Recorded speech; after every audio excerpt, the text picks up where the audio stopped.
In the case of child actor Harold Lemaire, sensational star of The Little Monster, this reporter would like to point with pride to the man behind the boy, Peter Sands. Smart agenting Pete.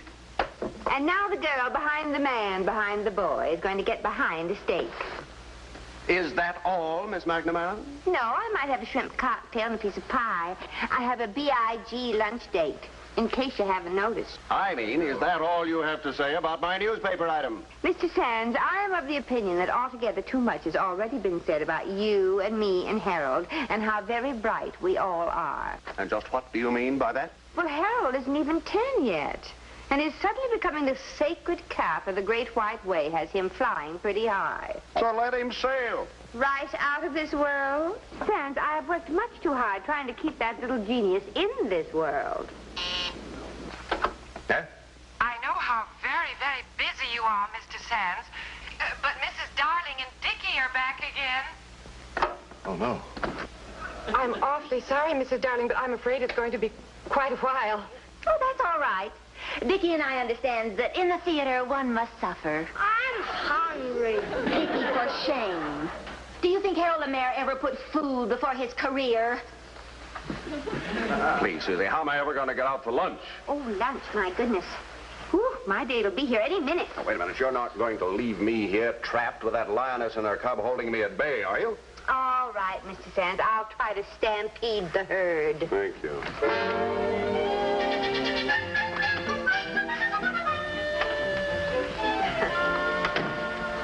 Darling. Oh, Miss McNamara. Dickie, say hello to Miss McNamara. Hello, Dickie. I hope we're not keeping you awake.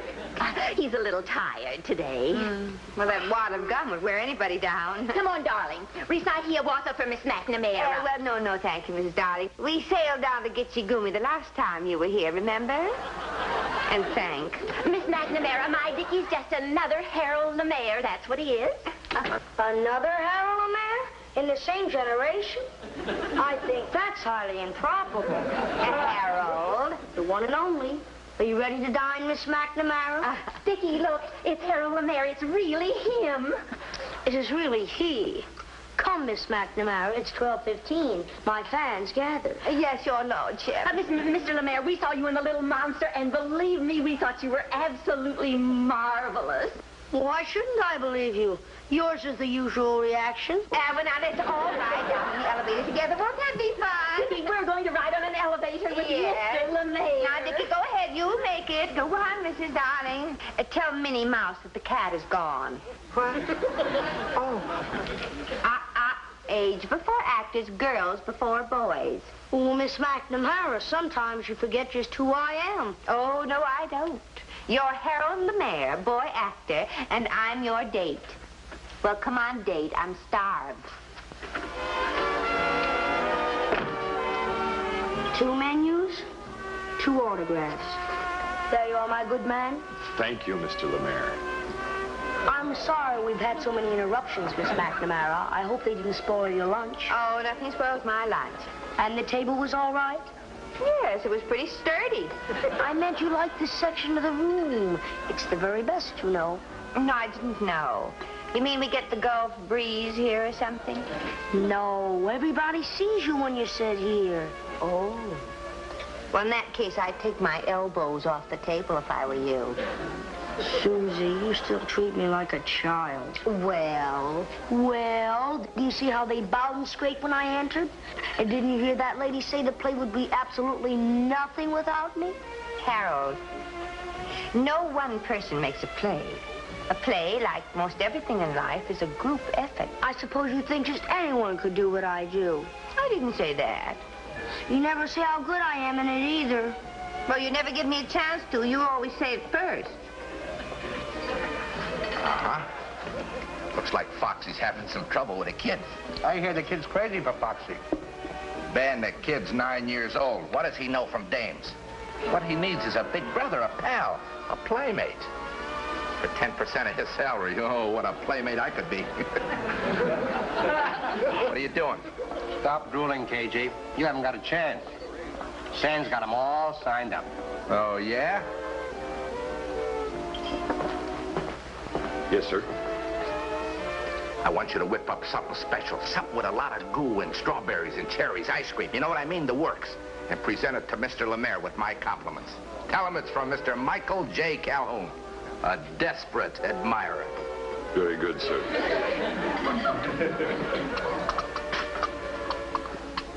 Compliments of Mr. Calhoun, and I quote, a desperate admirer.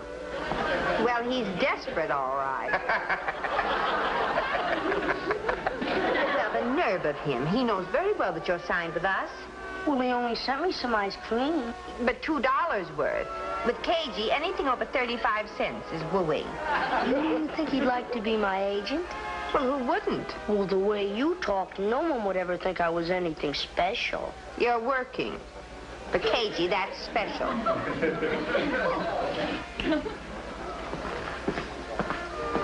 Would you please ask Mr. Calhoun to join us? Yes, sir. Now, listen, Harold, I know this is your party, but... Miss McNamara, you're not afraid for a little old dull, no-talent me to talk to? Little old doll, no talent KG? No. This dialogue I wouldn't miss. Foxy? How are you, Sonny? Cute little tyke, ain't he? No, Mr. Calhoun, mustn't touch. I don't believe you two have met, Mr. Lemaire, Mr. Calhoun. Yes, indeed. It certainly is a pleasure. You know, I seen you act, Sonny, and believe me, kid, you got it. And we're going to keep it. That Foxy is sharp as ever. When you sending him to the coast? The coast? Yeah, Hollywood, son. Oh, you'll love it out there. Plenty of sunshine and trees. A boy like you could certainly grow up out west. Well, thank you, Horace Greeley. Am I going to Hollywood, Miss McNamara? You know, Foxy, I hate to insinuate that you've been a little lax in the handling of Harold's career, but after all, you gotta remember, kids are different from people. Well, now, there's a thought. You might say they're well... Younger, for one thing? Yeah. But even more than that, I would say that they're... Smaller.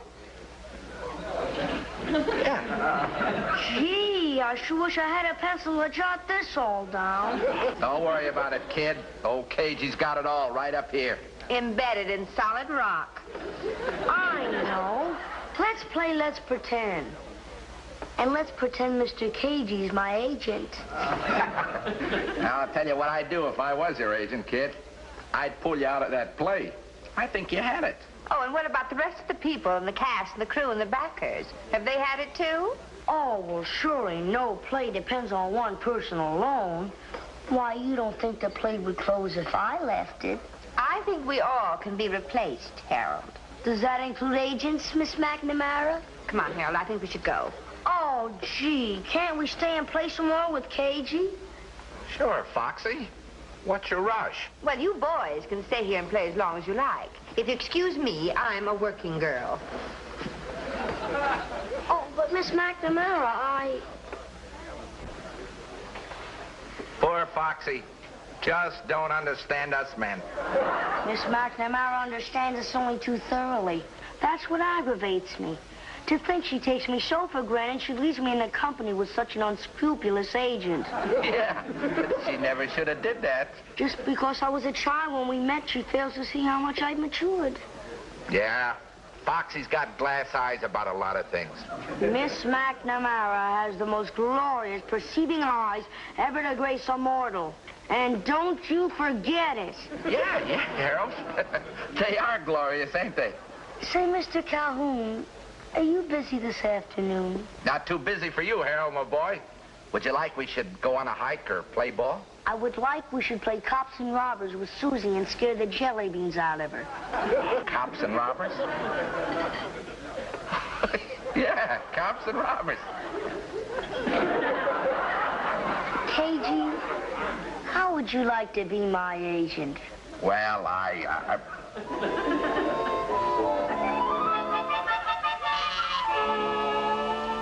Yes, Bob? Susie, Harold's here. Oh, well, send that young man right in. KG Calhoun is with him. KG? They want to see Mr. Sands. Oh, well, just a minute. Mr. Sands, Harold is here. Wonderful. KG Calhoun is with him. KG Calhoun? In the flesh, Pete, in the flesh.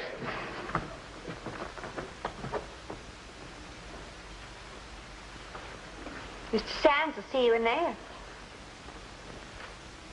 Thanks for the lunch, Harold.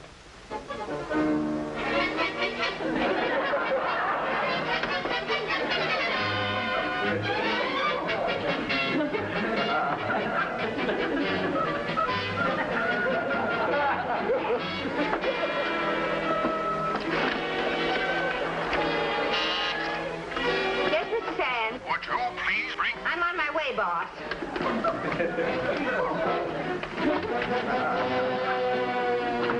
Mr. Lemaire's contract. It may interest you to know, Miss McNamara, that Calhoun has just asked for Harold's release. Oh?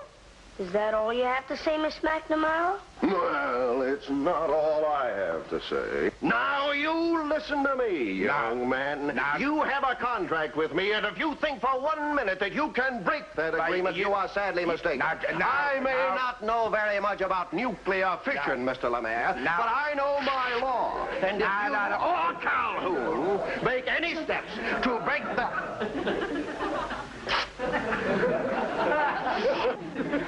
Miss McNamara, what are you doing with that contract? What contract? Well, this certainly simplifies things. Thank you, Foxy. We've never had a dissatisfied client, Mr. Sands. Why should we spoil our record now? But, Miss McNamara, Good day, gentlemen. It certainly is a good day, one of the best days I've had in a long time. Thank you, Foxy, and thank you, Peter. Come on, boy, we're going places. Big places. Drop us a big postcard if you have the time. Bye-de-bye. Goodbye, Harold. Miss McNamara, what are you doing to Mr. me? Sands, there is no reason to get so excited. My tearing up that contract was merely a gesture. I was simply calling Harold's bluff. Now, you know very well that it'll never hold up in court. I don't intend for it ever to get to court. And it never will. Harold doesn't want to leave us any more than we want him to leave. He'll be back. Well, you don't think I want him to go, do you? Well, I'd miss that little tyke. If Mr. Lemaire is not back, and soon, you won't be around to miss that little tyke. Yes, sir.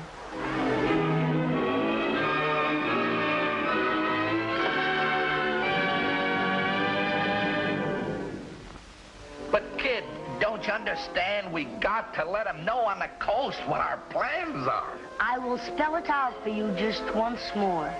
Maybe this time your nimble brain will grasp the fact that you cannot let them know my plans because so far I haven't made any. Harold, you're being very difficult.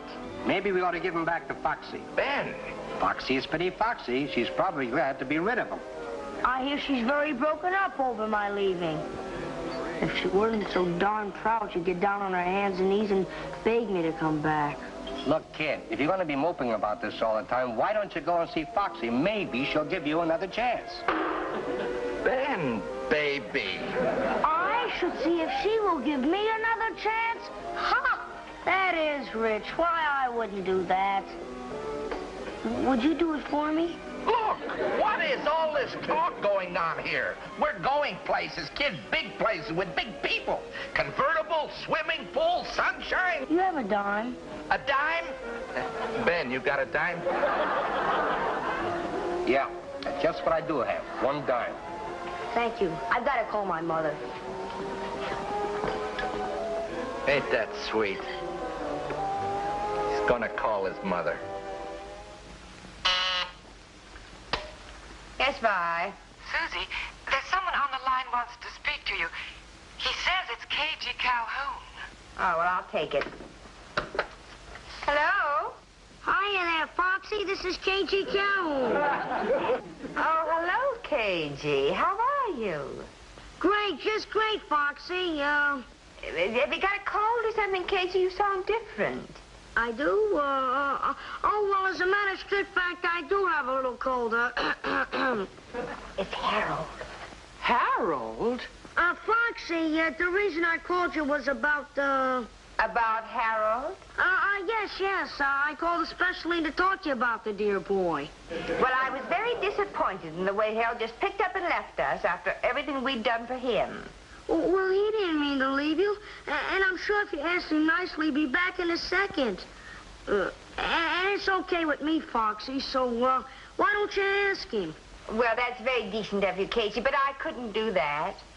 If Harold wants to come back, he's got to be man enough to forget his pride and own up to his own mistakes. Oh, he's proud, all right. But he has a great deal to be proud of, don't you think? Not lately. Well, thanks, Casey, for calling. I hope your cold is better soon. Bye. Poor little thing. Poor little traitor, poor little deserter. No, Vi, this is really my fault.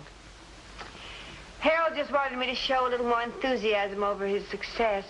But I was so afraid if I joined the rest of the cheering throng, he'd lose his perspective entirely. And I'm afraid I went too far the other way. He does think the world of you, Susie, and I guess he wants you more than anyone else to be proud of him. Yes, but he's got to come back here of his own free will. Susie, it's not going to be easy to get a child like that to put his tail between his legs and come crawling home. No? Well, then we have to make it easy for him. Some way that won't be embarrassing to him. Now, what can I do? Bye. I want you to call Mrs. Darling and tell her to send Dickie up to see me tomorrow around 1 o'clock and tell her not to come. Dickie, darling, but Susie, whatever you're going to do, he can't act. I know it. That's exactly why I want him. Now, tell her I want Dickie to play a very special part, and he'll be very well paid for it.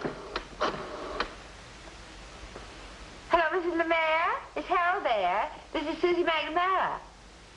Oh, well, would you ask him to come in and see me tomorrow around 1 o'clock? Yes, I'd like to talk to him. Fine. Thank you.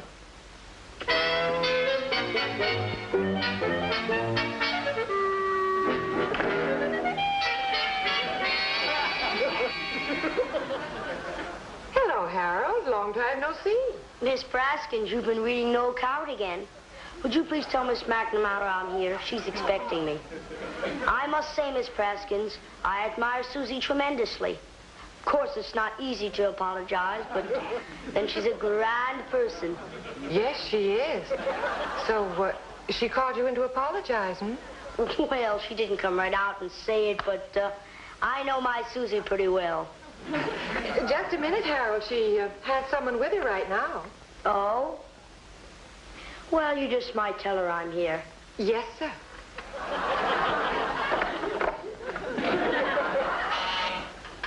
Yes, Vi? Mr. Lemaire to see you. Oh, would you stall in for a few minutes, Vi? Dickie. Dickie. Dickie. Would you mind waiting in Mr. Sands' office a few minutes? He's out. You can study your script in there. Oh, the vitality of youth. Come on now. Now, don't touch anything and try to stay awake. Hurry up, here, boy. Come on.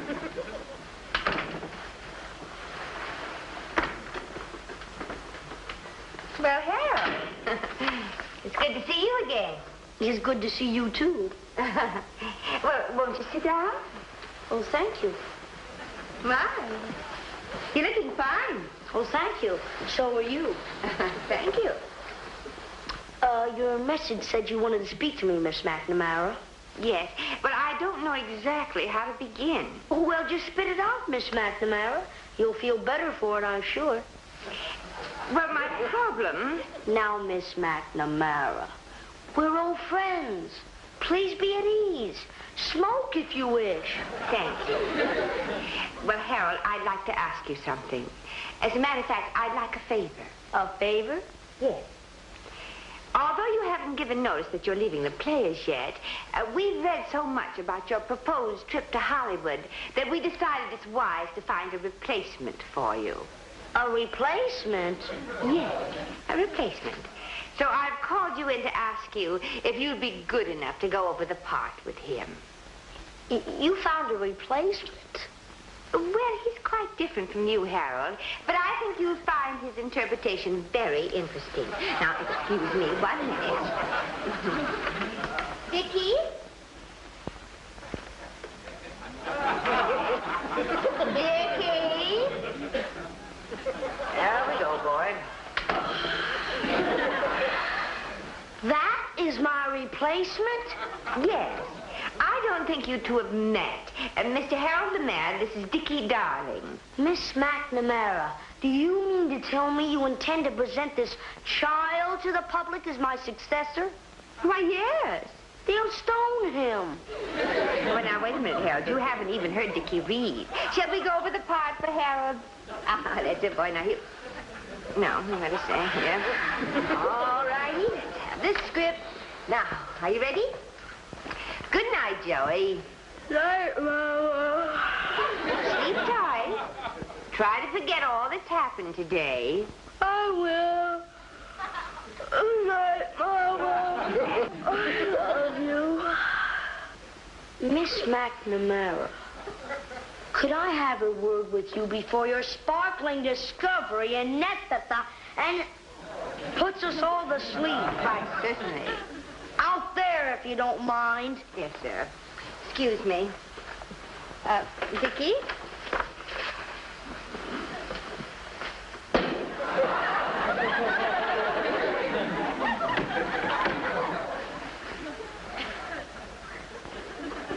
Is that the best you could dig up, Miss McNamara? Well, I know his performance needs work, but that's why I called you. Because I thought you could help him. Me? Well, what do you think I am?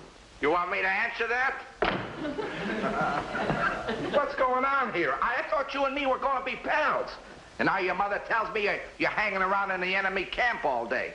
Oh, relax, Casey. I just invited Harold over to meet the little genius who's going to replace him in the show. Huh? Genius indeed. Oh, you found another kid like Harold, Foxy? Oh, no, he's quite different. You know, sort of offbeat.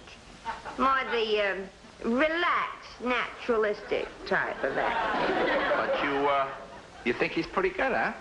Oh, Casey, I could safely say that Dickie Darling is the most children I've ever met. Well, you're going to let me have a little look at him, aren't you, Foxy? Oh, no, I don't think I could do that, Casey. Oh, come on, Foxy, you can trust me. After all, I just want a little peek at him. You know, boy geniuses don't grow on trees. I know of one who ought to be swinging from one. Harold. Well, all right, Casey, okay. I'll let you see him. But now remember, no dirty work. Scout's honor.